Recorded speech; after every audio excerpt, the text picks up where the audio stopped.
Hello friends, welcome to my YouTube channel. സുശാന്താണ്. എല്ലാവരും സുഖമായിരിക്കുന്നു എന്ന് വിശ്വസിക്കുന്നു. ഇന്ന് ജൂലൈ 13. പുതിയൊരാഴ്ചയിലേക്ക് നമ്മൾ ജൂലൈ 14 മുതൽ കടക്കുകയാണ്.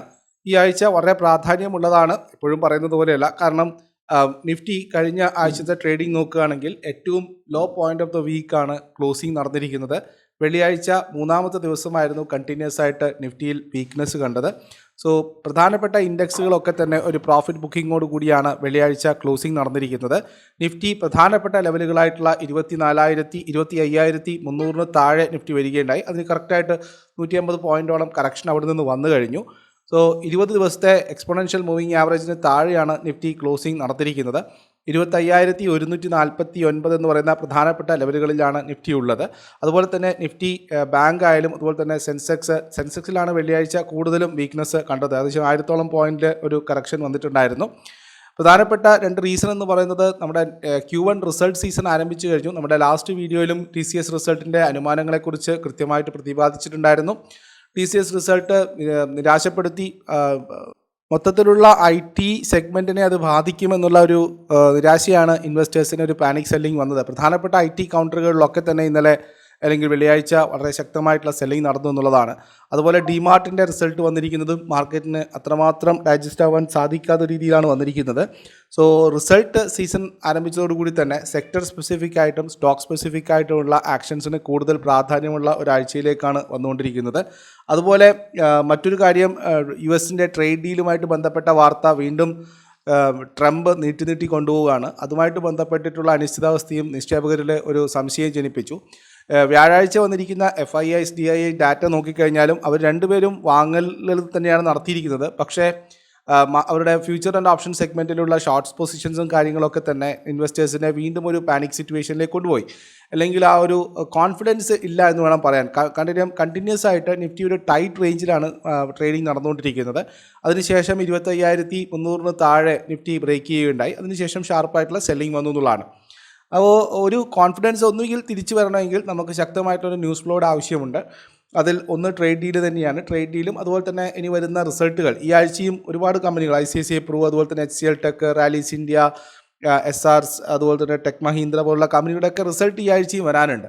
അപ്പോൾ ഒന്നിക്കിൽ ആ ഒരു സെക്ടർ സ്പെസിഫിക് ആയിട്ടുള്ള സെക്ടറുകളിൽ പോസിറ്റീവായിട്ടുള്ള ന്യൂസുകൾ വന്നോ അല്ലെങ്കിൽ ഈ കമ്പനികൾ നല്ല റിസൾട്ട് അനൗൺസ് ചെയ്തുകൊണ്ടോ ആയിരിക്കാം ഒരു പുൾ ബാക്കിനുള്ള സാധ്യത.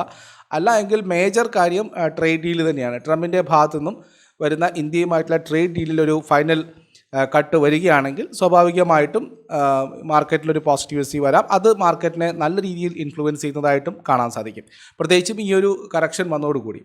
അപ്പോൾ നിഫ്റ്റിയുടെ ഇന്നത്തെ ലെവലുകൾ അനുസരിച്ച് നോക്കുകയാണെങ്കിൽ, പക്ഷേ വേറൊരു കാര്യം, നിഫ്റ്റിയുടെ ഡെറിവേറ്റീവ് ഡാറ്റ അനലൈസ് ചെയ്യുന്ന സമയത്ത് നമുക്ക് മനസ്സിലാവും വിക്സിലും കാര്യങ്ങളിലൊന്നും പ്രധാനപ്പെട്ട മാറ്റങ്ങൾ വന്നിട്ടില്ല.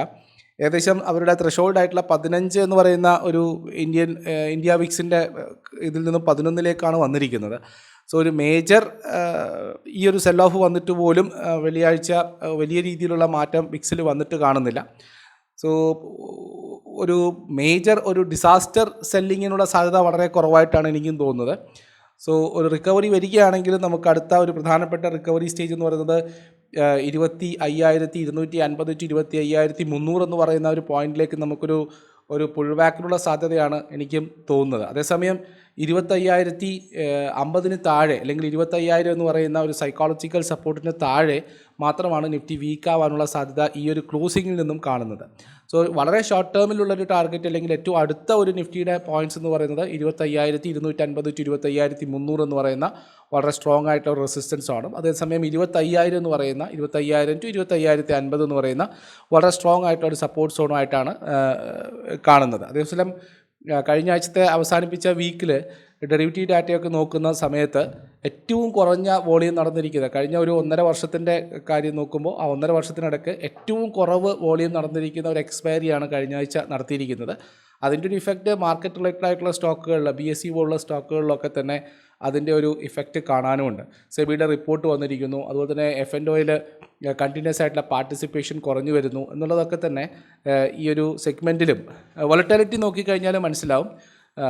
വ്യാഴാഴ്ചത്തെ വോളറ്റാലിറ്റി അത്ര വലിയ രീതിയിലുണ്ടായിരുന്നില്ല. അപ്പോൾ മാർക്കറ്റിലെ പ്രീമിയം ആയാലും വോളറ്റാലിറ്റി ആയാലും നിഫ്റ്റിയുടെ മൂവ്മെൻ്റ് ആയാലും ഒക്കെ തന്നെ പാർട്ടിസിപ്പേഷൻ ആയാലും ഒക്കെ തന്നെ കുറഞ്ഞു വരുന്നതായിട്ടുള്ള ട്രെൻഡും കാണുന്നു എന്നുള്ളതാണ്.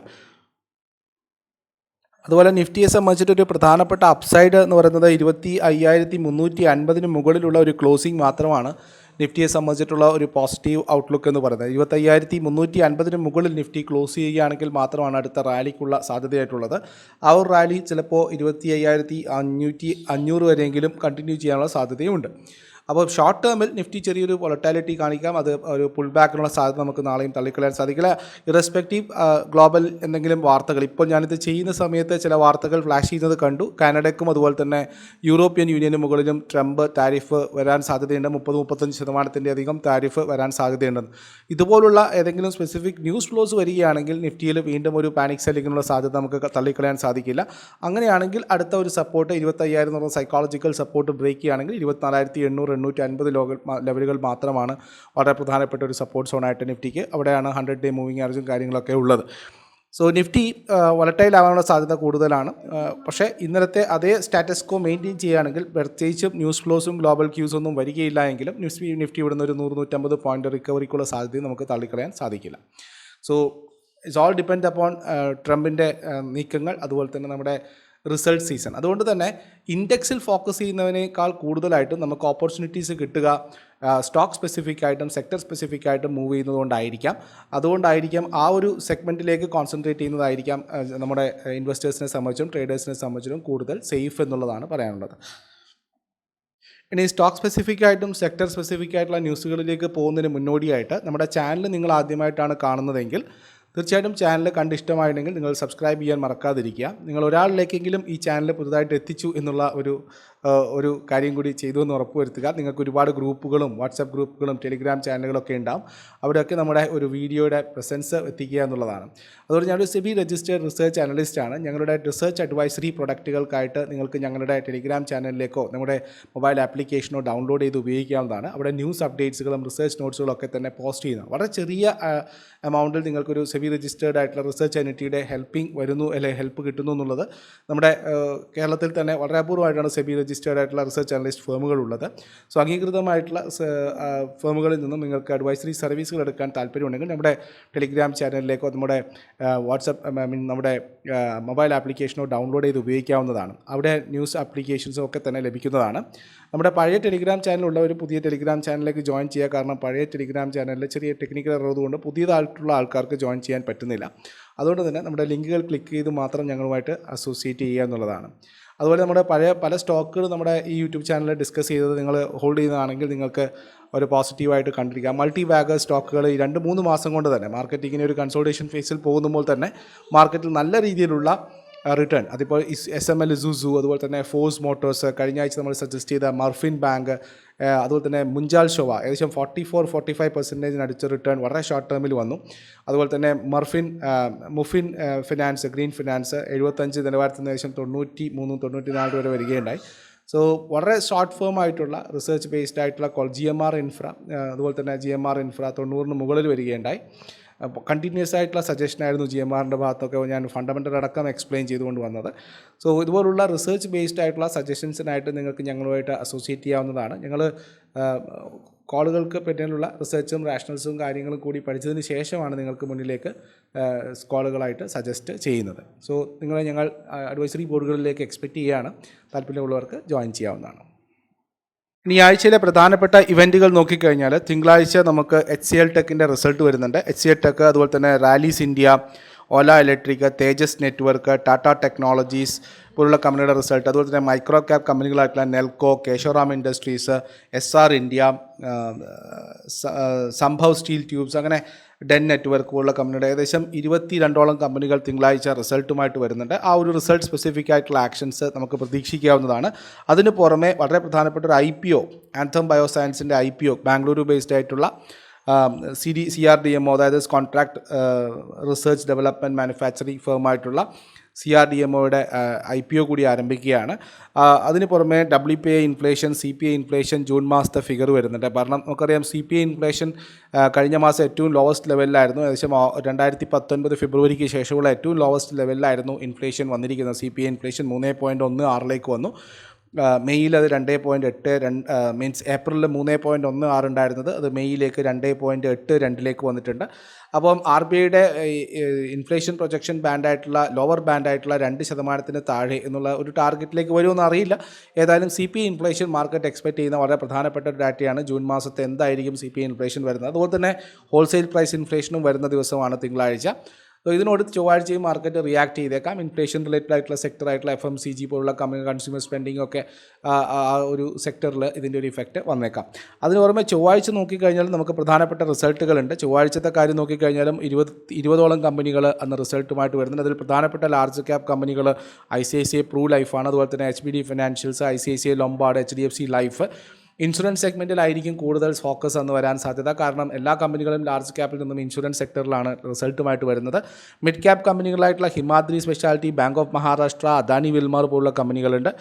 സ്മോൾ ക്യാപ് കമ്പനികളായിട്ടുള്ള ജസ്റ്റൈൽ, നെറ്റ്വർക്ക് 18 വന്ന റിസൾട്ടുമായിട്ട് വരുന്നുണ്ട്. അതിന് പുറമെ നമുക്ക് പാസഞ്ചേഴ്സ് വെഹിക്കിൾസിൻ്റെ ജൂൺ മാസത്തെ സെയിൽസ് ഡാറ്റ അപ്ഡേറ്റ് ആവുന്നുണ്ട് ഓട്ടോ ഫെഡറേഷൻ്റെ ഭാഗത്തു നിന്നും.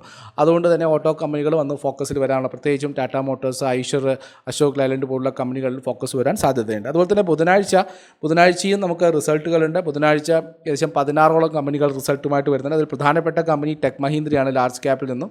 Mid cap കമ്പനികളായിട്ടുള്ള LNT tech, ITC hotel, small cap കമ്പനികളായിട്ടുള്ള കൽപ്പത്തരു limited, ലീറ്റ് Avengers technology, lotus chocolate, അതുപോലെ തന്നെ JTL infra, Orion hotels, കാബ്ര exclusions, DB corp പോലുള്ള കമ്പനികൾ അന്ന് റിസൾട്ടുമായിട്ട് വരുന്നുണ്ട്. അതിന് പുറമെ അന്ന് പ്രധാനപ്പെട്ട ഇൻ്റർനാഷണൽ ഡാറ്റയായിട്ടുള്ളത് ക്രൂഡിൻ്റെ ഇൻവെൻട്രി ഡാറ്റ തന്നെയാണ്. ജൂലൈ 17 അതായത് വ്യാഴാഴ്ച റിസൾട്ടുകളുള്ളത് പ്രധാനപ്പെട്ട Wipro, Tata communication, axis bank, LTI മൈൻട്രി പോലുള്ള കമ്പനികളാണ്. അതുകൊണ്ട് തന്നെ അതിന് പുറമെ HDFC AMC, അതുപോലെ തന്നെ CET പോലുള്ള കമ്പനികളുണ്ട്. US-ൻ്റെ ഇനീഷ്യൽ ജോബ്ലെസ് ക്ലെയിംസിൻ്റെ ഡാറ്റയും കൂടി അന്ന് പുറത്തേക്ക് വരുന്നുണ്ട്. വെള്ളിയാഴ്ച ആയാലും 3 പ്രധാനപ്പെട്ട കമ്പനികൾ, ബന്ധൻ ബാങ്ക്, അതുപോലെ തന്നെ LNT ഫിനാൻസ്, JSW സ്റ്റീൽ പോലുള്ള കമ്പനികൾ റിസൾട്ടുമായിട്ട് വരുന്നുണ്ട്. അതിന് പുറമെ ലോൺ ഗ്രോത്തിൻ്റെ ഡാറ്റ കൂടി അന്ന് പുറത്തേക്ക് വരുന്നുണ്ട്. ബാങ്കുകൾ അന്ന് ഫോക്കസിലേക്ക് വരാൻ സാധ്യതയുണ്ട്. വീക്കെൻഡിലും ഒരുപാട് റിസൾട്ടുകൾ ഉണ്ട്. അപ്പോൾ ഈ ആഴ്ച കംപ്ലീറ്റ് ആയിട്ട് റിസൾട്ട് ഓറിയൻറ്റഡ് ആയിട്ട് ഫോക്കസ് ചെയ്യുന്നതായിരിക്കും നല്ലത്. സ്റ്റോക്ക് സ്പെസിഫിക് ആയിട്ടുള്ള ഫോക്കസ് ആയിരിക്കും ബെറ്റർ ഇൻഡെക്സിന് പുറമെ എന്നുള്ളതാണ് ഈ ഒരു ഇവൻറ്റ് ലിസ്റ്റ് കാണിക്കുന്നത്. കഴിഞ്ഞ ആഴ്ചത്തെ ഇൻഡെക്സുകളുടെ പെർഫോമൻസ് നോക്കിക്കഴിഞ്ഞാൽ പ്രധാനമായിട്ടും പെർഫോം ചെയ്ത 2 ഇൻഡെക്സ്, ഒന്ന് നിഫ്റ്റിയുടെ FMCG ഇൻഡെക്സും അതുപോലെ തന്നെ പ്രൈവറ്റ് ബാങ്കുകളുടെ ഇൻഡെക്സുമാണ്. അതിൽ തന്നെ FMCG ബ്രാൻഡിൽ പ്രിയ നായർ വരുന്നതോടുകൂടി HUL ഒരു പുതിയ മേധാവിയെ കിട്ടുകയാണ്. അവരുടെ ട്രാക്ക് റെക്കോർഡ് ഏകദേശം 2014 മുതൽ ഇങ്ങോട്ട് എടുക്കുകയാണെങ്കിൽ വളരെ സ്ട്രോങ് ആയിട്ടുള്ളൊരു ലീഡർ തന്നെയാണ് പ്രിയ നായരായിട്ട് വരുന്നത്. അതായത് 2014 മുതൽ 20 വരെ അവരുടെ നേതൃത്വത്തിൽ ഹോം കെയർ സെഗ്മെൻറ്റിൽ വളരെ സ്ട്രോങ് ആയിട്ടുള്ളൊരു ലീഡർഷിപ്പ് പ്രസൻസാണ് കിട്ടിയത് HUL. കാരണം HUL നമുക്കറിയാം കുറച്ച് കാലങ്ങളായിട്ട് അവർ വോളിയം ആയാലും അവരുടെ EBITDA മാർജിൻ ആയാലും ഒക്കെ തന്നെ വളരെ പരിതാപകരമായിട്ടുള്ള അവസ്ഥയിലാണ് HUL മുന്നോട്ട് പോയിക്കൊണ്ടിരിക്കുന്നത്. പ്രത്യേകിച്ചും കോമ്പറ്റീഷൻ വർദ്ധിച്ചു. ഡൊമസ്റ്റിക് പ്ലേയേഴ്സ് ആയാലും ശരി, അതുപോലെ പതഞ്ജലി ഫുഡ് പോലുള്ള കമ്പനികളുടെ നിന്ന് നല്ല ടൈറ്റ് ആയിട്ടുള്ളൊരു കോമ്പറ്റീഷൻ നിൽക്കുന്ന ഒരു ഏരിയയായിട്ടാണ് HUL പണ്ട് ആ ഒരു സെക്ടർ അടക്കി വാഴുന്ന കമ്പനിയായിരുന്നു. പക്ഷേ ഇപ്പോൾ കുറച്ചായിട്ട് ഗ്രോത്തും കാര്യങ്ങളൊക്കെ തന്നെ ഒരു സ്ലഗിഷ് മോഡിലാണുള്ളത്. അതേസമയം ഈ പ്രിയ നായരുടെ വരവോടുകൂടി, പുതിയൊരു മേധാവിയുടെ വരവോടുകൂടി ഒരു പുതിയ ഫേസിനാണ് HUL ചെയ്യുന്നത്. കാരണം അവരുടെ CEO തന്നെ കഴിഞ്ഞ പ്രാവശ്യത്തെ അനൗൺസ്മെൻറ്റ് പറഞ്ഞിട്ടുണ്ടായിരുന്നു, ലോകത്തിലെ ഏറ്റവും വലിയ മാർക്കറ്റുകളിൽ 1, 2 സ്ഥാനത്തുള്ള 2, 3 സ്ഥാനത്തുള്ള മാർക്കറ്റാണ് ഇന്ത്യ എന്നുള്ളത്. അതുകൊണ്ട് തന്നെ ഇന്ത്യക്ക് അത്രമാത്രം കൺസിഡറേഷൻ അവർ കൊടുക്കുന്നുണ്ട് ഇന്ത്യൻ മാർക്കറ്റിന്. അപ്പോൾ ഈ ഒരു പുതിയ മേധാവിയോട് കൂടി HUL പുതിയ പ്ലാനുകളായിരിക്കാം, പുതിയ ടേൺ അറൗണ്ട് കൊടുത്ത ഒരു ലീഡറാണ് പ്രിയ നായർ. ഇപ്പോഴത്തെ CEOയുടെ ടേം കഴിയുന്നതിന് മുന്നാണ് ഈ ഒരു അപ്പോയിൻമെൻറ്റ് നടന്നിരിക്കുന്നത് എന്നുള്ളതും വളരെ പ്രസക്തമാണ്. ഇവരുടെ ഇപ്പോഴത്തെ പ്രിയ നായരുടെ പുതിയ ട്രാക്ക് റെക്കോർഡ് നോക്കുകയാണെങ്കിലും 2014 മുതൽ 20 വരെ ഹോം കെയർ സെഗ്മെൻറ്റിൽ അവരുടെ മാർജിൻ 13.3% നിന്നും 18.8% കൊണ്ടുവന്ന ലേഡിയാണ്. അതുപോലെ തന്നെ ഇവരുടെ EBITDA മാർജിൻ നോക്കിക്കഴിഞ്ഞാലും ഗ്രൂപ്പിൻ്റെ മൊത്തത്തിൽ HULൻ്റെ മാർജിനും അത് ഇഫക്റ്റ് ചെയ്യുകയുണ്ടായി. 15% നിന്നും 22.3% അതിൻ്റെ ഒരു ഇഫക്റ്റ് വരികയുണ്ടായി. അതുപോലെ ബ്യൂട്ടി ആൻഡ് വെൽബീയിങ്ങിലും 2020 മുതൽ 2022 വരെ വളരെ സ്ട്രോങ് ആയിട്ടുള്ള പ്രീമിയം ബ്രാൻഡുകളിലേക്ക് HULനെ കൊണ്ടുവന്നത് ഒരു തരത്തിൽ പറഞ്ഞാൽ ഇവരുടെ നേതൃത്വമാണ്. കാരണം 2020 ഇവർ ആ ഒരു സെഗ്മെൻറ്റിൻ്റെ ചുമതലയേൽക്കുന്ന സമയത്ത് വെറും പ്രീമിയം പ്രൊഡക്റ്റുകൾ മൊത്തം പ്രൊഡക്റ്റുകളുടെ 20% ആയിരുന്നെങ്കിൽ പിന്നീട് അത് 2022 ആകുമ്പോഴേക്കും 26% എത്തിച്ചു എന്നുള്ളതാണ്. സോ ഒരു ബിസിനസ് ടേൺ അറൗണ്ടിനുള്ള സാധ്യതകളായിരിക്കാം HUL പ്രിയ നായരുടെ വരവോടുകൂടി കാണിക്കുന്നത്. So volume, energy means EBITDA ലെവലും ഒക്കെ തന്നെ ഇമ്പ്രൂവ് ഇമ്പ്രൂവ് ചെയ്യുമെന്നുള്ള പ്രതീക്ഷയായിരിക്കാം വന്നിരിക്കുന്നത്. ഏതായാലും HULൻ്റെ ആ ഒരു പുതിയ അനൗൺസ്മെൻറ്റോട് കൂടി HULൻ്റെ ഷെയർസിലും വെള്ളിയാഴ്ച ഒരു കുതിപ്പ് രേഖപ്പെടുത്തുകയുണ്ടായി. HUL ഒരു സ്ലോ ഗ്രോത്ത് കമ്പനിയാണ്. ഞാൻ ഒരിക്കലും അഡ്വൈസ് ചെയ്യുന്ന ഒരു കമ്പനിയായിട്ട് ഇപ്പം ഈ ഒരു അവസ്ഥയിൽ നോക്കാം. നമുക്ക് ITC കമ്പനികൾ, മറ്റ് FMCG കമ്പനികളിൽ മറ്റു പല കമ്പനികളുമുണ്ട്. സോ എനിവേ HULൻ്റെ അപ്ഡേറ്റുമായിട്ട് ബന്ധപ്പെട്ടിട്ട് ഞാൻ നിങ്ങളോടൊന്ന് സംസാരിച്ചു എന്ന് മാത്രം. അതുപോലെ തന്നെ F&O സെഗ്മെൻറ്റിലുള്ള ട്രേഡിംഗ് ആക്ടിവിറ്റി നോക്കുകയാണെങ്കിൽ NSEയുടെ ഏറ്റവും കുറവ് പോലെ നടന്നിരിക്കുന്ന ഒരു എക്സ്പയറി ആണെന്ന് ഞാൻ നേരത്തെ സൂചിപ്പിച്ചു. അതായത് 10th ജൂലൈക്ക് ഏകദേശം 1.38 ലക്ഷം 1,38,103 കോടി രൂപയുടെ 1,38,103 കോടി രൂപയുടെ ടേൺ ഓവറാണെന്നാണ് നടന്നിരിക്കുന്നത്. അത് തൊട്ട് മുമ്പത്തെ 3 ജൂലൈ, അതായത് 3rd ജൂലൈയുടെ നോക്കുകയാണെങ്കിൽ 1,61,113 കോടി രൂപയുടെ ടേണിംഗ് നടന്നതാണ്. ഇതുവരെയുള്ള കാര്യങ്ങൾ നോക്കുകയാണെങ്കിൽ 30th ജാനുവരിക്കാണ് ഏകദേശം അത് നിഫ്റ്റി എക്സ്പയറി ഡേറ്റിന് 4,16,329 കോടി രൂപയുടെ സെയിൽസ് അല്ലെങ്കിൽ ടേൺ ഓവർ നടന്ന സ്ഥാനത്താണ് ഇപ്പോൾ 1,38,000 നടക്കുന്നത്. ഇതും 2 വീക്കിൽ എക്സ്പയറിയുടെ സമയത്ത് തന്നെയാണ് നടന്നിരിക്കുന്നത്. സോ കാണിക്കുന്നത് ആ ഒരു ട്രെൻഡ്, വോളിയം പാർട്ടിസിപ്പേഷൻ കുറഞ്ഞിരിക്കുന്നു. അത് സെബിയുടെ നിയന്ത്രണങ്ങൾ കൊണ്ടായിരിക്കാം, അല്ലെങ്കിൽ റീറ്റെയിലേഴ്സിൻ്റെ തിരിച്ചറിവ് കൊണ്ടായിരിക്കാം. ഏതായാലും F&O സെഗ്മെൻറ്റിൽ വളരെയേറെ പരിതാപകരമായിട്ടുള്ള വോളിയം ഇമ്പ്രൂവ്മെൻ്റ് ആണ് കാണിച്ചുകൊണ്ടിരിക്കുന്നത്.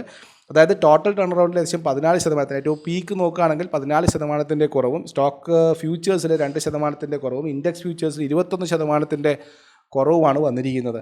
സോ ഇത് ഈ പറയുന്ന മാർക്കറ്റ് BSE സ്റ്റോക്കുകളെ പോലും ബാധിച്ചേക്കാം. BSE സ്റ്റോക്കുകളും ഈ ഒരു ഡാറ്റയും അനലൈസും ഇൻ്റർപ്രിട്ടേഷനൊക്കെ വരുന്ന സമയത്ത് ചിലപ്പോൾ ഒരു നെഗറ്റീവ് ടേൺ റൗണ്ടിലേക്ക് പോയേക്കാം. പക്ഷേ ലോങ് ടേമിൽ ഇപ്പോഴും BSEയെ സംബന്ധിച്ചിട്ട് കാര്യങ്ങൾ പോസിറ്റീവ് ആയിരിക്കാം. പക്ഷേ ഒരു ഷോർട്ട് ടേമിൽ BSEയെ സംബന്ധിച്ചിട്ട് കുറച്ച് നെഗറ്റീവ് ആവാനുള്ള സാധ്യത ഈ ഒരു ഡാറ്റകൾ കാണിക്കുന്നു. അതുപോലെ ഫുഡ് ഡെലിവറി ആപ്പുകളായിട്ടുള്ള സൊമാറ്റോ, സ്വിഗ്ഗി, അവർക്ക് ഒരു പുതിയ കോമ്പറ്റീറ്റർ കൂടി വന്നിരിക്കുന്നു, ആമസോണും ബാംഗ്ലൂരിന് ശേഷം ഡൽഹിയിലും ആദ്യമായിട്ട് അവർ 5 മിനിറ്റ് 10 മിനിറ്റിനുള്ളിൽ ഡെലിവറി എന്ന സിസ്റ്റം കൊണ്ടുവന്നിരിക്കുന്നു. അപ്പോൾ ഓൾറെഡി ആ ഒരു സെഗ്മെൻറ്റിൽ വളരെ സ്ട്രോങ് ആയിട്ടുള്ള കോമ്പറ്റീഷൻ നടക്കുന്നു. അത് സ്വിഗ്ഗിയും സൊമാറ്റോയും ഒക്കെ തന്നെ ബാധിക്കാൻ സാധ്യതയുണ്ടെന്നുള്ള റിപ്പോർട്ടുകളാണ് വരുന്നത്. ബ്ലിങ്കറ്റും ഇൻസ്റ്റാമാർട്ടൊക്കെ തന്നെ വഴി ഇപ്പോൾ ഓൾറെഡി ഇവരുടെ ഗ്രോസറി മാർക്കറ്റിലൊക്കെ തന്നെ പ്രസൻസ് ഉള്ള കമ്പനികളാണ് സ്വിഗ്ഗിയും സൊമാറ്റോ ഒക്കെ. അപ്പോൾ അതിന് പുറമെ ആമസോൺ കൂടി വരുന്നതോടുകൂടി മത്സരം കടുക്കും എന്നുള്ള കാര്യത്തിൽ സംശയമില്ല. ഇത് ചെറുതായി റാപ്പിഡോ പോലുള്ള കമ്പനികളും ഈ ഒരു സെഗ്മെൻറ്റിലേക്ക് വരുന്നു എന്നുള്ള വാർത്ത, ഈ ഒരു അനൗൺസ്മെൻറ്റ് ഉണ്ടായിരുന്നു. അപ്പോൾ ഇത് വളരെ ടൈറ്റ് ആയിട്ടുള്ള കോമ്പറ്റീഷൻ സൃഷ്ടിക്കുന്നതിനും അതുപോലെ തന്നെ അവരുടെ മാർജിനും സെയിൽസിനും ഒക്കെ തന്നെ എഫക്റ്റ് ചെയ്യാനുള്ള സാധ്യതകളും എനിക്ക് കാണുന്നു. ഏതായാലും ഈ ഒരു സെഗ്മെൻറ്റ് സ്വിഗ്ഗി, സൊമാറ്റോ, ആമസോൺ, ഈ പറയുന്ന റാപ്പിഡോ പോലുള്ള കമ്പനികളൊക്കെ തന്നെ വളരെ സ്ട്രോങ് ആയിട്ടുള്ള ഒരു കോമ്പറ്റീഷൻ ക്രിയേറ്റ് ചെയ്യുന്ന ഒരു സംഘമായിട്ടാണ് ഈ ഒരു സെഗ്മെൻറ്റ് കാണിക്കുന്നത്. അതുപോലെ കഴിഞ്ഞ ആഴ്ച ഏറ്റവും വലിയൊരു ഡീല് ഫാർമ സെക്ടറിൽ നിന്നാണ് വന്നിരുന്നത്. ഗ്ലെൻമാർക്ക് ഫാർമ ഏകദേശം 15% വെള്ളിയാഴ്ച റാലി നടത്തിയത്. അവരുടെ ഒരു മെഗാ ലൈസൻസിങ് ഡീൽ, അവരുടെ സബ്സിഡിയറി ആയിട്ടുള്ള ഇഗ്നോസ് ഗ്ലെൻമാർക്ക് ഇന്നോവേഷൻ IGI, അവരൊരു ഗ്ലെൻമാർക്കിൻ്റെ സബ്സിഡിയറി ആയിട്ടുള്ള IGI എബിവേവ് എന്ന് പറയുന്ന ന്യൂയോർക്ക് ബേസ്ഡ് ആയിട്ടുള്ള ഒരു കമ്പനിയുമായിട്ടുള്ള ഒരു ക്യാൻസർ ഡ്രഗ് ഡിസ്ട്രിബ്യൂഷനുമായിട്ടുള്ള ഡീലാണ് സൈൻ ചെയ്തത്. ഇന്ത്യയിലെ ഫാർമ സെക്ടറിൽ നടക്കുന്ന ഏറ്റവും വലിയ ഒരു ഡീലാണിത്. അതുകൊണ്ട് തന്നെ ആ ഒരു ഇഫക്റ്റാണ് ഗ്ലെൻമാർക്കിൻ്റെ ഓഹരികളിൽ കണ്ടത്. ഈ ഒരു കരാർ പ്രകാരം ഈ ഒരു ഡ്രഗ് ISB 2001 അതിൻ്റെ ഫസ്റ്റ് ഫേസ് ഓഫ് ക്ലിനിക്കൽ ട്രയലിലാണ് ഇപ്പോൾ നടന്നുകൊണ്ടിരിക്കുന്നത്. ഇത് പ്രത്യേകിച്ചും മൾട്ടിപ്പിൾ മയോമിയ, അതുപോലെ തന്നെ ക്യാൻസർ പോലുള്ള രോഗങ്ങൾക്കുള്ള ഒരു മരുന്നായിട്ടാണ് ഇതിനെ കാണുന്നത്. അപ്പോൾ ഇതിൻ്റെ ഡിസ്ട്രിബ്യൂഷനും ഡെവലപ്മെൻറ്റും ഒക്കെ ആയിട്ട് ബന്ധപ്പെട്ട കരാറുകളിലാണ് വന്നിരിക്കുന്നത്. ഈ ഒരു കരാർ പ്രകാരം ഈ പറയുന്ന എബിവി എന്ന് പറയുന്ന കമ്പനിക്ക് ഈ ഡ്രഗ് ഡെവലപ്പ് ചെയ്യാനും മാനുഫാക്ചർ ചെയ്യാനും കൊമേഴ്ഷ്യലൈസ് ചെയ്യാനുമുള്ള അധികാരം, അതായത് north America, Europe, Japan, China പോലുള്ള രാജ്യങ്ങളിൽ വിതരണാവകാശം ഈ കമ്പനിക്കായിരിക്കും. അതുപോലെ തന്നെ ഗ്ലെൻമാർക്കായിരിക്കും മറ്റുള്ള രാജ്യങ്ങളിൽ, അതായത് അവരുടെ മാർക്കറ്റുമായിട്ട് ബന്ധപ്പെട്ട ചൈന ഒഴികെയുള്ള റെസ്റ്റ് ഓഫ് ദി ഏഷ്യ, അതുപോലെ തന്നെ ലാറ്റിൻ അമേരിക്ക, റഷ്യ, CIS റീജിയനിലും മിഡിൽ ഈസ്റ്റിലും ആഫ്രിക്ക, ഓസ്ട്രേലിയ, ന്യൂസിലാൻഡിലൊക്കെ തന്നെ, സൗത്ത് കൊറിയ പോലുള്ള രാജ്യങ്ങളിലൊക്കെ തന്നെ ഡിസ്ട്രിബ്യൂഷൻ ഗ്ലെൻമാർക്കും ആയിരിക്കും മുന്നോട്ടുണ്ടാവുക. ഈ ഒരു ഡീല് പ്രകാരം ഏകദേശം $700 മില്യൺ അപ്രണ്ട് പേയ്മെൻ്റ് ആയിട്ട് ഗ്ലെൻമാർക്കിൻ്റെ സബ്സിഡിക്ക് കിട്ടുക. അതിനുശേഷം $1,225 ബില്യൺ ഡെവലപ്മെൻറ്റ് ഉണ്ടാകുമെന്നാണ് അറിയുന്നത്. അപ്പോൾ അതിൻ്റെ ഒരു ഇഫക്റ്റാണ് ഗ്ലെൻമാർക്ക് ഫാർമയിൽ നമുക്ക് കാണാൻ സാധിച്ചത്. അതുപോലെ തന്നെ നമ്മൾ ഇതുപോലുള്ളൊരു കോൺട്രാക്ട് എക്സ്പെക്റ്റ് ചെയ്യുന്ന ഒരു കമ്പനിയാണ് വൊക്കാർഡ് ലിമിറ്റഡിലും അതുപോലെ തന്നെ സുവൻ സയൻസ്, ലൈഫ് സയൻസ് പോലുള്ള കമ്പനികളിലൊക്കെ തന്നെ ഒരു റാലി വെള്ളിയാഴ്ച കണ്ടിരുന്നു. അപ്പോൾ വൊക്കാർഡ് ലിമിറ്റഡിനെ പറയാൻ കാരണം എന്ന് വെച്ച് കഴിഞ്ഞാൽ ഇവരുടെ ഒരു ആൻറ്റിബയോട്ടിക് ഡ്രഗ്സ് ഉണ്ട്, ഒരു നോവൽ ആൻറ്റിബയോ സിൻസാക് എന്ന് പറഞ്ഞ 2026 ഡെവലപ്പ് ചെയ്യാൻ പോകുന്നൊരു കമ്പനിയാണ്. ഒരു ആൻറ്റിബയോട്ടിക് ഉണ്ട്. ഇത് ഏകദേശം 60,000 കോടി രൂപയുടെ മാർക്കറ്റ് US-ലും അതുപോലെ തന്നെ ഏകദേശം 17,000 കോടി രൂപയുടെ മാർക്കറ്റ് ഇന്ത്യയിലും ഉള്ള ഒരു ആൻറ്റിബയോട്ടിക് ഡ്രഗാണിത്. ഇത് വൊക്കാർഡുമായിട്ട് ബന്ധപ്പെട്ട് 2025 മെയ്യിൽ കഴിഞ്ഞ മാസം 2 മാസം മുമ്പ് US FDA മീറ്റിംഗ് ഒക്കെ ഉണ്ടായിരുന്നു. അപ്പോൾ അതുകൂടി വരികയാണെങ്കിൽ എനിക്ക് തോന്നുന്നു വൊക്കാർഡ് ലിമിറ്റഡും ഈ അടുത്ത സമയത്തായിട്ട് ഈ ഒരു അനൗൺസ്മെൻറ്റോ കാര്യങ്ങളോ നടത്തുകയാണെങ്കിൽ അതിൻ്റെ ഒരു റാലി കൂടി വൊക്കാർഡ് ലിമിറ്റഡ് കൂടി വന്നേക്കാം. സോ ഈ ഒരു ആൻറ്റിബയോട്ടിക് ഡ്രഗ് ഏകദേശം 30 വർഷത്തിന് ശേഷമാണ് ആൻറ്റിബയോട്ടിക് ഡ്രഗ് വൊക്കാർഡിൽ നിന്നും വരുന്നത്. അപ്പോൾ ഈ ഒരു വാർത്തയുമായിട്ട് ബന്ധപ്പെടുത്തി വായിക്കുമ്പോൾ നമുക്ക് കണക്ട് ചെയ്യാവുന്ന ഒരു കമ്പനി വൊക്കാർഡ് ലിമിറ്റഡ് കൂടിയാണ്. അപ്പോൾ അടുത്തതായിട്ട് മറ്റൊരു സെഗ്മെൻറ്റ് കുറച്ചുകൂടി ഫോക്കസിലേക്ക് വരുന്നത് ലോജിസ്റ്റിക് സെഗ്മെൻറ്റാണ്. ലോജിസ്റ്റിക് സെഗ്മെൻറ്റിൽ കണ്ടിന്യൂസ് ആയിട്ടുള്ളൊരു അപ് ട്രെൻഡ് കാണിച്ചുകൊണ്ടിരിക്കുന്നു. പല ലോജിസ്റ്റിക് സ്റ്റോക്കുകൾ നമുക്ക് കൺവറേജുള്ള ചില സ്റ്റോക്കുകൾ ഓൾ കാർഗോ ലോജിസ്റ്റിക്സ് പോലുള്ള കമ്പനികളിലൊക്കെ തന്നെ മൂവ്മെൻറ്റ് വന്നിട്ടുണ്ട്. സോ അതുപോലെ ഒരു കമ്പനിയാണ് ഡെലിവറി ഇന്ത്യയിലെ ലീഡിംഗ് ആയിട്ടുള്ള 3PL ലോജിസ്റ്റിക്സ് പ്ലെയറാണ്. അവർ ഒരു വൈഡ് റേഞ്ച് ഓഫ് നെറ്റ്വർക്ക് ഏകദേശം ഇന്ത്യയിലെ 19,000-ഓളം പിൻകോഡുകളിൽ കവറേജ് ഉള്ളൊരു കമ്പനിയാണ് ഡെലിവറി. അവരുടെ എക്സ്പ്രസ് പാർസൽ അതുപോലെ തന്നെ truck load PTL supply chain services അതൊക്കെ തന്നെ അവർക്ക് കണ്ടിന്യൂസ് ആയിട്ട് മുമ്പോട്ട് പോയിക്കൊണ്ടിരിക്കുകയാണ്. ഏകദേശം 2011 മുതൽ ഇവർ ഓപ്പറേഷനിലുണ്ട്. അവരുടെ പ്രസൻസ് വളരെ ശക്തമായിട്ട് കൂടിക്കൊണ്ടിരിക്കുകയാണ്, പ്രത്യേകിച്ചും ട്രക്ക് ഡെലിവറി കാര്യങ്ങളൊക്കെ തന്നെ. ഇവരുടെ 2021 ഇവർ സ്പൊട്ടോൺ ലോജിസ്റ്റിക്സിനെ ഏറ്റെടുത്തത്. അപ്പം അറ്റ് പ്രസൻറ്റ് ഒരു 20% മാർക്കറ്റ് ഷെയർ ഈ ഒരു രംഗത്തുള്ള ഒരു കമ്പനി കൂടിയാണ്. സോ ഇൻഡസ്ട്രിയുടെ ആ ഒരു മൂവ്മെൻറ്റ് കൂടി കാണുന്ന സമയത്ത് ഈ ഒരു ഷോർട്ട് ടേമിലേക്ക് നമുക്ക് കൺസിഡർ ചെയ്യാൻ പറ്റുന്ന ഒരു ഓഹരിയായിട്ടാണ് ഡെലിവറി. ഇപ്പോൾ ഡെലിവറി 410-400 രൂപ നിലവാരത്തിലുണ്ടത്.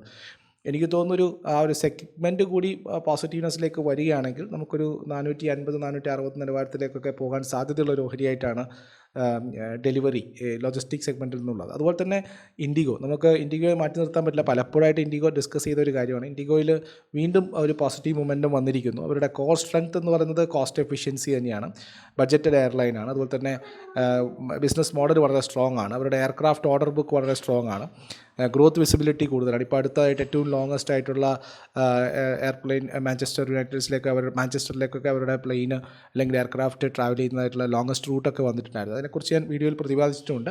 സോ അവരുടെ ഓപ്പറേഷൻ പെർഫോമൻസ് എടുത്തു കഴിഞ്ഞാലും ഇൻഡസ്ട്രി ലീഡിംഗ് ആയിട്ടുള്ള ലീഡർഷിപ്പ് ആയാലും ശരി അവരെ ഒരു പ്രൊമിനൻറ്റ് പൊസിഷനിലാണ് നിർത്തുന്നത്. എനിക്ക് തോന്നുന്നു കസ്റ്റമർ കംപ്ലയിൻറ്റ് വളരെ കുറവാണ്. ഓൺ ടൈം അറൈവലാണ്. ബിഫോർ അറൈവൽ അങ്ങനെയുള്ള കാര്യങ്ങളൊക്കെ നോക്കുന്ന സമയത്ത് എനിക്ക് തോന്നുന്നു ഇൻഡിഗോ വീണ്ടും ഇവിടുന്ന് ഒരു 6,000-ന് മുകളിലേക്ക് പോകാനുള്ള സാധ്യതയാണ് വീണ്ടും കാണുന്നത്. അത് പിന്നെ വേറൊരു കാര്യം എന്ന് വെച്ചാൽ ഡിഫൻസ് സ്റ്റോക്കുകളുമായിട്ട് ബന്ധപ്പെട്ട് പല ആളുകളും നമ്മുടെ പല സബ്സ്ക്രൈബേഴ്സും സ്റ്റോക്കുകൾ ചോദിക്കുന്നുണ്ട്. ഡിഫൻസ് സെക്ടറിനെ സംബന്ധിച്ചിട്ട് ഈ ഒരു റിസൾട്ട് വളരെ ക്രൂഷ്യലാണ്. കാരണം വാല്യുവേഷൻ വൈസ് ഡിഫൻസീവ് സ്റ്റോക്കുകൾ വന്നിരിക്കുന്നത് ഈ ഒരു ഏണിംഗ് എക്സ്പെക്റ്റേഷന് പുറത്താണ് റാലി നടന്നിരിക്കുന്നത്. അപ്പോൾ അതിനെ ജസ്റ്റിഫൈ ചെയ്യുന്ന രീതിയിലുള്ള ഏണിങ്സ് ഈ Q1 വന്നില്ല എങ്കിൽ പല ഡിഫൻസ് സ്റ്റോക്കുകളിലും കറക്ഷൻസ് വരാൻ സാധ്യതയുണ്ട്. പക്ഷേ എക്സെപ്റ്റഡ് ആയിട്ടുള്ള ചില വാല്യുവേഷൻ സ്റ്റോക്ക് വൈസ് നമുക്ക് സ്ട്രോങ് ആയിട്ടും ഓർഡർ ബുക്കും മറ്റ് വാല്യുവേഷൻസൊക്കെ കറക്റ്റ് ചെയ്യുന്ന സമയത്ത് ഉള്ള ചില ഡിഫൻസ് സ്റ്റോക്കുകളിൽ നമുക്ക് പൊസിഷൻസ് ഓവർകം ചെയ്യാൻ പറ്റും. അങ്ങനെയുള്ള സ്റ്റോക്കുകൾ ഞങ്ങൾ സജസ്റ്റ് ചെയ്തിട്ടുണ്ട്. അപ്പം ഇനി അങ്ങോട്ട് ഒരു Q1 റിസൾട്ടിൻ്റെ ഗൈഡൻസ് കൂടി വന്നതിന് ശേഷം ഡിഫൻസ് സ്റ്റോക്കുകളിൽ പുതുതായിട്ടുള്ള എൻട്രി സെലക്റ്റീവായിട്ട് എടുക്കുന്നതായിരിക്കും നല്ലതെന്നുള്ളതാണ് പൊതുവെ അഭിപ്രായം.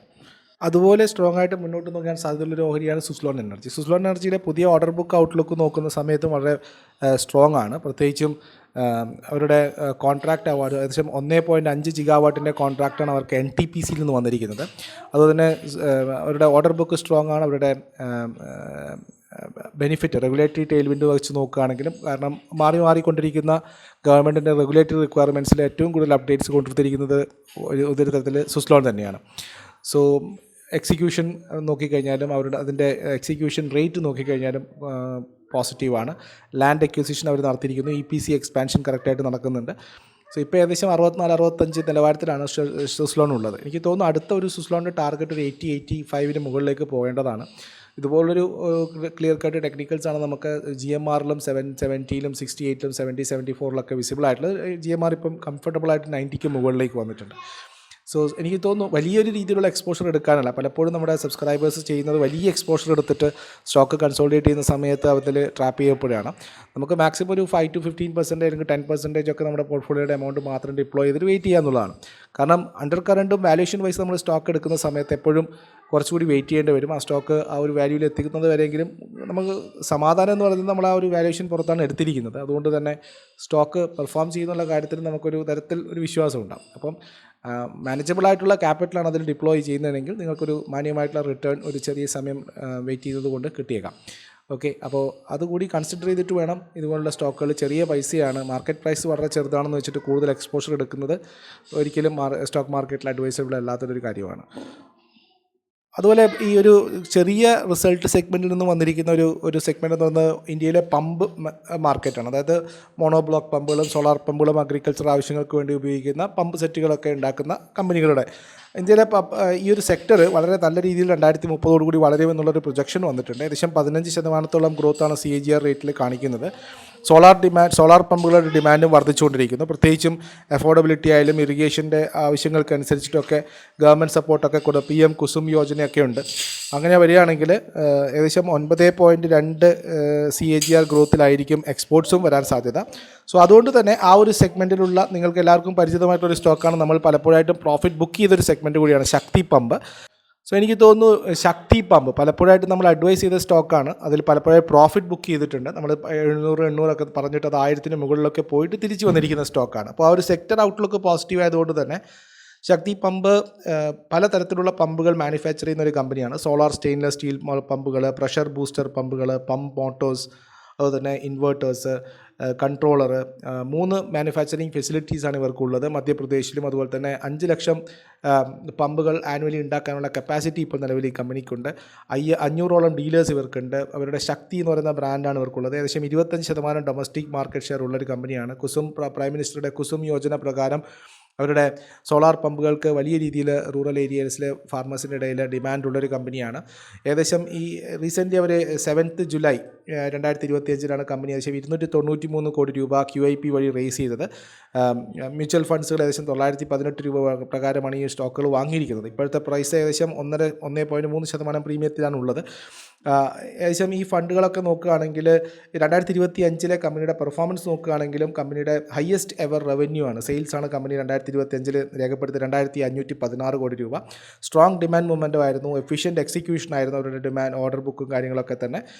അതുപോലെ തന്നെ ജിയോഗ്രഫി എക്സ്പോർട്ടിലും ഇവർക്ക് പ്രാതിനിധ്യമുണ്ട്. പ്രോഫിറ്റ് ആഫ്റ്റർ ടാക്സിൽ 1.9 ഇരട്ടിയാണ് വന്നത്. 408 കോടി രൂപയുടെ പ്രോഫിറ്റ് ആഫ്റ്റർ ടാക്സാണ് കമ്പനി രേഖപ്പെടുത്തിയത്. Net margin 16%. ഒരു ഷെയറിന് മുകളിൽ EPS ആയിട്ട് 9 രൂപ 20 പൈസയാണ് Q4 കമ്പനി ഉണ്ടാക്കിയത്. 2025 മൊത്തം ഏർണിങ്സ് പെർ ഷെയർ നോക്കിക്കഴിഞ്ഞാൽ 34 രൂപയാണ്. കമ്പനി അവരുടെ റിസീവബിൾസ് ഏകദേശം 178 ദിവസത്തിൽ നിന്ന് 152 ദിവസമായിട്ട് കുറച്ചു. കാരണം അത്രയും പെട്ടെന്ന് കമ്പനിയിലേക്ക് ക്യാഷ് വരുന്നു എന്നുള്ളതാണ് അർത്ഥം. അതായത് അവർ 120 കുറക്കാനുള്ള പദ്ധതികളാണ് കോൺകോളിൽ അവർ അപ്ഡേറ്റ് ചെയ്തത്. അതുപോലെ തന്നെ ഇവരുടെ പ്രോഫിറ്റബിലിറ്റി ആയാലും ശരി, അവരുടെ വർക്കിംഗ് ക്യാപിറ്റൽ മാനേജ്മെൻറ്റ് ഒക്കെ തന്നെ ഏകദേശം നല്ല രീതിയിൽ ഇമ്പ്രൂവ് ആയിട്ടുണ്ട്. 43% റിട്ടേൺ ഓൺ ഇക്വിറ്റിയാണ് 2025 കമ്പനി പ്രൊവൈഡ് ചെയ്തത്. ഈ QIPക്ക് ശേഷം കമ്പനിയുടെ ഇക്വിറ്റി ഏകദേശം 3%, അതായത് 123 കോടി രൂപയാണ്. ഫേസ് വാല്യൂ 10 രൂപയാണ്. ഇവരുടെ നെറ്റ് വർത്ത് 1450 കോടി രൂപയാണ്. ഒരു നെറ്റ് ഡെറ്റ് ഫ്രീ ആയിട്ടുള്ള ബാലൻസ് ഷീറ്റാണ് ഈ കമ്പനിക്കുള്ളത്. ഗ്രോത്ത് വിസിബിലിറ്റി വളരെ സ്ട്രോങ് ആണ്. R&D ഡെവലപ്മെൻറ്റ് ഏകദേശം EV മോട്ടോഴ്സിന് വേണ്ടിയിട്ടും കൺട്രോളേഴ്സും കോമ്പണൻസിനൊക്കെ വേണ്ടിയിട്ട് ഇവർ പൈസ ചിലവാക്കുന്നുണ്ട്. 2026 ഫസ്റ്റ് ക്വാർട്ടറോട് കൂടി അവരുടെ പ്രൊഡക്റ്റുകൾ പുറത്തേക്ക് വരുമെന്ന് പറയുന്നു. അവരുടെ എക്സ്പോർട്ട് നോക്കിക്കഴിഞ്ഞാൽ 500 കോടി രൂപയുടെ അധികം എക്സ്പോർട്ട് വരുന്നുണ്ട്. 2026 ടാർഗറ്റ് അനുസരിച്ച് എക്സ്പോർട്ട് റവന്യൂ ഏകദേശം 437 കോടി രൂപയായിരിക്കും. 437 കോടി രൂപയാണ് 2025 അവർ എക്സ്പെക്ട് ചെയ്തത്. പക്ഷേ ഈ വർഷം 500 കോടി രൂപയായിട്ട് എക്സ്പോർട്ട് ഉണ്ടാകുമെന്നാണ് കമ്പനി പ്രതീക്ഷിക്കുന്നത്. അതുപോലെ തന്നെ PM കുസും യോജന പ്രകാരം അവരുടെ ഫേസ് 1 വളരെ ലോ ആയിരുന്നു. ഓർഡറുകൾ നോക്കിക്കഴിഞ്ഞാൽ 2026 മഹാരാഷ്ട്ര, രാജസ്ഥാൻ, ഹരിയാന, പഞ്ചാബ് പ്രദേശങ്ങൾ, UP പോലുള്ള സംസ്ഥാനങ്ങളിൽ നിന്നാണ് അവർക്ക് കൂടുതലും ഓർഡറുകൾ വന്നിരിക്കുന്നത്. അതുപോലെ തന്നെ കമ്പനിയുടെ ക്രെഡിറ്റ് ലൈൻ ഏകദേശം 200,000 കോടി രൂപയാണ്. അവരുടെ വാല്യൂഷൻ നോക്കിക്കഴിഞ്ഞാൽ മാർക്കറ്റ് ക്യാപിറ്റലൈസേഷൻ 11,500 കോടി രൂപയുണ്ട്. പ്രൈസ് ടു ഏർണിംഗ് മൾട്ടിപ്പിൾസ് 22 വരുന്നത്. 2026 ഏർണിംഗ് എസ്റ്റിമേഷൻ ഏകദേശം 42 രൂപ ഒരു ഷെയറിന് മുകളിൽ ഉണ്ടാകുമെന്നാണ് കമ്പനി എക്സ്പെക്ട് ചെയ്തത്. ഇതൊരു ഹൈ മാർജിൻ ബിസിനസ്സാണ്. കപ്പാസിറ്റി ഏകദേശം ഡബിൾ ആവാൻ പോകുന്നു. ബാക്ക്വേർഡ് ഇൻ്റഗ്രേഷനുള്ള അതായത് അവർക്ക് ആവശ്യമുള്ള സാധനങ്ങൾ അവർ തന്നെ പ്രൊഡ്യൂസ് ചെയ്യുന്നുള്ളതാണ് ബാക്ക്വേർഡ് ഇൻ്റഗ്രേഷൻ.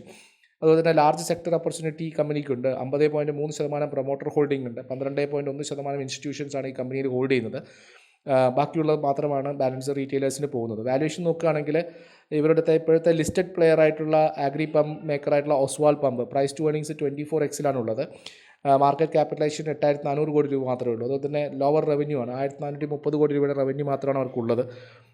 ഈ ഒരു സെഗ്മെൻറ്റിൽ 2 ലക്ഷം പമ്പ് മാനുഫാക്ചറിങ് കപ്പാസിറ്റി മാത്രമേ അവർക്കുള്ളൂ. 570 മെഗാവാട്ടിൻ്റെ സോളാർ മൊഡ്യൂൾസ് അവർക്കുണ്ട്. അപ്പോൾ എനിക്ക് തോന്നുന്നു ഇപ്പോഴത്തെ ഒരു 900 ഈവൻ ഒരു കറക്ഷൻസ് മാർക്കറ്റ് അതോട്ട് പോവുകയാണെങ്കിൽ കറക്ഷനിൽ നമുക്ക് എൻ്റർ ചെയ്യാൻ പറ്റുന്നൊരു സ്റ്റോക്കാണ്. ഒരു വൺ ഇയർ പ്രോസ്പെക്റ്റീവിൽ നമുക്ക് വാങ്ങാൻ പറ്റുന്നൊരു സ്റ്റോക്കായിട്ടാണ് ശക്തി പമ്പ് നോക്കുന്നത്. എനിക്കൊരു ടാർഗറ്റ് 1100 വരെയൊക്കെ ടാർഗറ്റ് നമുക്ക് ഒരു 8 to 12 മന്ത്സിലേക്ക് പോകാനുള്ള സാധ്യത നോക്കുന്നു. ഒരു 15% റിട്ടേൺ ആണ് എക്സ്പെക്റ്റ് ചെയ്യുന്നത്. ഇത് ഞാൻ സ്റ്റോക്ക് സജസ്റ്റ് ചെയ്യുന്നതിന് മുമ്പ് പറയട്ടെ, മാർക്കറ്റിലുള്ള നഷ്ടസാധ്യതകൾക്ക് കൂടി വിധേയമാണ് സ്റ്റോക്ക് മാർക്കറ്റ് ഇൻവെസ്റ്റ്മെൻറ്റ് എന്ന് പറയുന്നത്. അപ്പോൾ മാർക്കറ്റ് ഇൻവെസ്റ്റ് ചെയ്യുന്നതിന് മുമ്പ് ഇത് കൂടി കൺസിഡർ ചെയ്യുക എന്നുള്ളതാണ്. അപ്പോൾ മാർക്കറ്റിൽ ഇപ്പം ഞാൻ വീഡിയോ ക്ലോസ് ചെയ്യുന്ന സമയം വന്നിരിക്കുന്ന അപ്ഡേറ്റ്, ട്രംപ് കൂടുതൽ താരിഫുകൾ ചുമത്തിയിരിക്കുന്നു എന്നുള്ളതാണ്. കാനഡയ്ക്കെതിരെയും അതുപോലെ തന്നെ മറ്റു പല രാജ്യങ്ങൾക്കെതിരെയും US പ്രസിഡൻറ്റിൻ്റെ താരിഫ് വന്നിരിക്കുന്നു. യൂറോപ്യൻ യൂണിയന് മുകളിൽ ഓഗസ്റ്റ് 1 മുതൽ 30% താരിഫ്. മെക്സിക്കോ പോലുള്ള രാജ്യങ്ങൾക്കെതിരെ വീണ്ടും താരിഫ് വന്നിരിക്കുന്നു. അപ്പോൾ യൂറോപ്യൻ കമ്മീഷൻ പറഞ്ഞിരിക്കുന്നത് അവരുടെ ടാരിഫിനെ കൗണ്ടർ പാർട്ട് ചെയ്യാനുള്ള സ്റ്റെപ്പുമായിട്ട് മുന്നോട്ട് പോകുമെന്നുള്ളതാണ്. മെക്സിക്കോ നോക്കിയാലും മെക്സിക്കോയും ഇതൊരു അൺജസ്റ്റിഫൈഡ് ആയിട്ടുള്ള ഡിസിഷനാണ് എന്നുള്ളതാണ് പറഞ്ഞിരിക്കുന്നത്. സോ ഏതായാലും ട്രേഡ് വാർ വീണ്ടും കുരുകുന്നു. ഇന്ത്യക്കെതിരെയുള്ള ഡീൽ എപ്പോൾ പ്രഖ്യാപിക്കും? മറ്റുള്ള രാജ്യങ്ങളുമായിട്ട് ട്രംപിൻ്റെ നിലപാടുകൾ ഇങ്ങനെ ഓരോ സ്റ്റെപ്പായിട്ട് വന്നുകൊണ്ടിരിക്കുകയാണ്. സോ ഇത് തീർച്ചയായിട്ടും മാർക്കറ്റിനെ ബാധിക്കുന്ന ഒരു കാര്യം തന്നെയാണ്. ഇതുകൂടി കൺസിഡർ ചെയ്തുകൊണ്ട് വേണം മാത്രം മാർക്കറ്റ് എടുക്കുക. ന്യൂസ് ഫ്ലോസിൻ്റെ മുകളിൽ ടെക്നിക്കൽസ് വർക്ക് ചെയ്യില്ല, അത് എല്ലാവർക്കും അറിയാം.